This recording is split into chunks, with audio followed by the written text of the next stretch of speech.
What's up, Magic players? It's Doyle, your host here on DoylePrimeMTG, where I bring you the latest and greatest in Magic content that I can, while still trying to have a life. Today I'd like to bring you yet another commander who got a beautiful new reprint in the recent Time Spiral Remastered set. Yawgmoth, Thran Physician, is menacing in his new frame, lending to his deep-seated history in Dominaria as a man who became godlike. Forests, islands, mountains, plains, and swamps. The multiverse is all that is, or ever was, or ever will be. There is a tingling in the spine, a faint sensation, as if a distant memory of walking from plane to plane. Our lives have been forever changed, as if by magic. Embark with me on this journey to eternity. Experience the true power of mind over matter as we ignite your spark and traverse into the magic multiverse.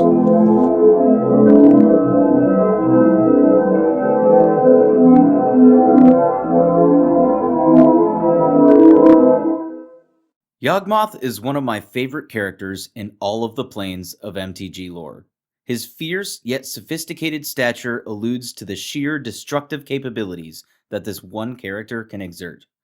Yawgmoth Thran Physician is a 2/4 human cleric with protection from humans and 2 activated abilities. The first ability lets us pay 1 life and sacrifice a creature to draw a card and give a -1/-1 counter to up to 1 target creature. The latter ability allows us to pay black and discard a card to proliferate. Real quick, for those who don't know what proliferate means, when we proliferate, we choose any number of permanents with counters on them. Note that we are not targeting anything. And we can give each of those permanents another counter of any type that is currently on said respective permanent. So we have a bunch of key phrases on this card that we need to pay attention to. Sacrifice a creature means we want to have a bunch of extra fodder to feed to our general. Draw a card as an effect on our general means that we will have some leeway with card advantage.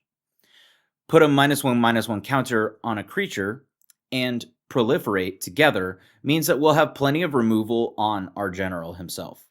And finally, since the -1/-1 counters are not restricted to opponent's creatures, we can have some fun with the Undying ability. So let's begin, as always, with our ramp package to get us ahead of the game. Of course, we will start things off with a Soul Ring, Wayfarer's Bauble, Arcane Signet, Felwar Stone, and a Fractured Power Stone to get us a solid foothold.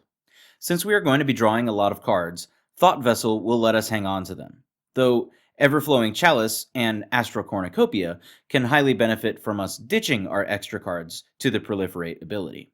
These will each ensure that our cards do not go to waste. Jet Medallion doesn't produce mana, though it does save us loads of mana throughout the game, and Extra Planar Lens will allow us to double up all of our basic land mana. I have also included a copy of Ashnod's Altar. Having 1 or more alternate sack outlets is not a bad idea, but this one will actually let us get ahead on mana if we need a bit of a mana boost. Pitiless Plunderer will also generate us mana value by producing treasure tokens when any of our creatures die. Of course, if you have them, Cabal Coffers and Nykthos Shrine to Nyx are excellent ways to ramp in Mono Black, but we can easily replace them with Swamps, snow-covered if you're utilizing the aforementioned Extra Planar Lens. I have also included a copy of Deserted Temple to assist these 2 lands in dominating the mana production rat race. Next up, we will be drawing a bunch of cards in this deck, but aside from Yagi, let's look at our alternative draw options. Ayara, First of Locthwain, can tap and sacrifice a creature to draw us a card, also giving us an additional sack outlet. Grim Haruspex and Midnight Reaper will each draw us a card whenever our non-token creatures die. Liliana's Standard Bearer will draw us a bunch of cards when she comes into play, equal to the number of creatures that died under our control so far that turn. Erebos, Bleak-Hearted, will allow us to exchange 2 life to draw a card anytime one of our creatures dies, including tokens. And Liliana Dreadhorde General will also allow us to draw a card under the same conditions without having to pay that life. Not to mention, she's a powerful planeswalker too. Skullclamp is a staple of sacrifice decks, drawing us 2 cards whenever the equipped creature dies. Finally, we have 2 cards that produce both mana advantage and card advantage, with Solemn Simulacrum and Bolas's Citadel. The Sad Robot lets us ramp a land and draw a card during its appearance on stage. And the Citadel lets us pay life to cast spells directly from the top of our library, no mana required. Now I'd like to move on to our control section, though I'd like to begin with a set of cards that will generate lots of tokens. This is going to generate card advantage over time, though I wanted to separate this from the card draw category simply because this fodder will fuel our fire in many more ways than just card draw. First up, we have 2 cards that can also be considered half mana ramp, with Pawn of Ulamog and Sifter of Skulls. Each of these cards will generate creature tokens that can sack themselves for colorless mana, whenever one of our non-token creatures die.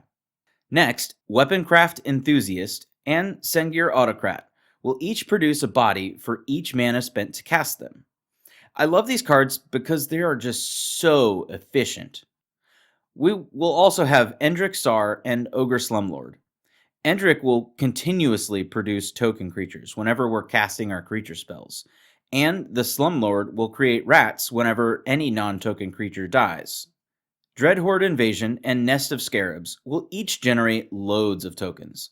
The Invasion will give us a new zombie each of our upkeeps, so long as we sack the old one.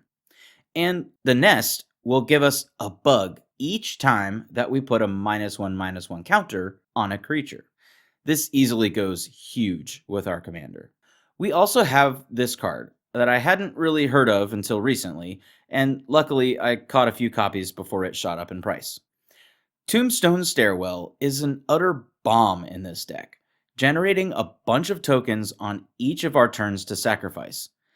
Even though this is a universal effect, it's surely going to help us more than anybody else at the table.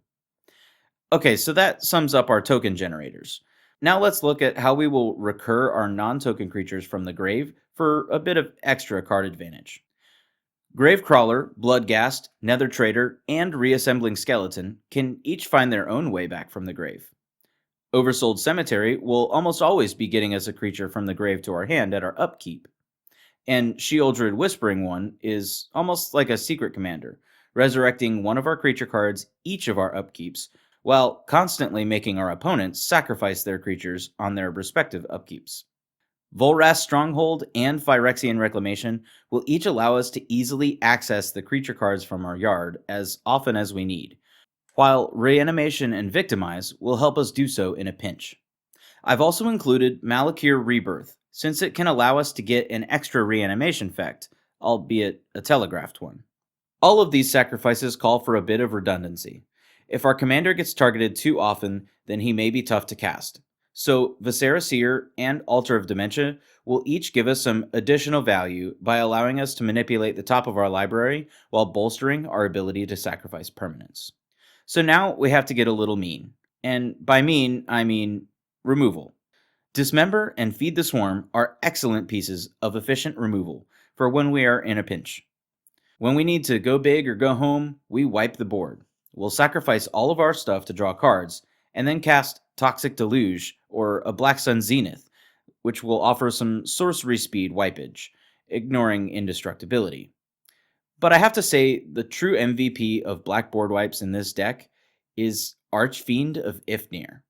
He gives all creatures we don't control a -1/-1 counter whenever we discard a card. Now, when you combine this with our commander's pay black and discard a card to proliferate ability, these were literally made to fit together. We can get a similar effect in a single card with Contagion Engine, doling out -1/-1 counters to each creature target player controls when it enters the battlefield. And it allows us to pay 4 and tap it to proliferate twice. Bowfly Infestation and Crumbling Ashes each take this interaction to the next level. Bowfly Infestation reads, whenever a creature is put into the graveyard from play, if it had a -1/-1 counter on it, put a -1/-1 counter on target creature. And then Crumbling Ashes destroys any creature with a -1/-1 counter on it at each of our upkeeps. How convenient. Don't forget Midnight Banshee. spreading the love with -1/-1 counters to each non-black creature during each of our upkeeps. With all this death going on over there, Necroskitter can be invaluable, resurrecting our opponent's creatures to our side of the board if they died with -1/-1 counters on them. Just because our opponents don't hate us enough yet, Grave Pact and Dictate of Erebos will ensure that they pass the salt. These will each create an edict effect for our opponents when each of our creatures die, similar to a Plague Crafter, also included, which is a superior edict effect on a stick. Next up, we will look at closing out the game. These deadly spells will certainly spell defeat for our opponents. Living Death and Thrilling Encore will each grant us a massive Army of the Dead at precisely the right moment. And what's the only thing more devastating to proliferate than -1/-1 counters? That's right! Poison counters! Ichor Rats gives each player a poison counter because I'm a bad person. Also, because we can proliferate our opponent's poison counters to kill them oh so much faster. Also, remember the ability I mentioned earlier, Undying? Well, we have included 3 cards that use this ability: Butcher Ghoul, Geralf's Messenger, and Mikaeus the Unhallowed. I didn't want to focus too much on this combo, so I included the Mac Daddy and 2 Mana-Light compadres. The way this works is that we need 2 creatures with Undying. Mikaeus is fine by itself because it gives all of our non-humans Undying, which is most of our creatures. Undying brings a creature immediately back to play with a +1/+1 counter when it died, as long as it didn't have one of those counters upon its death.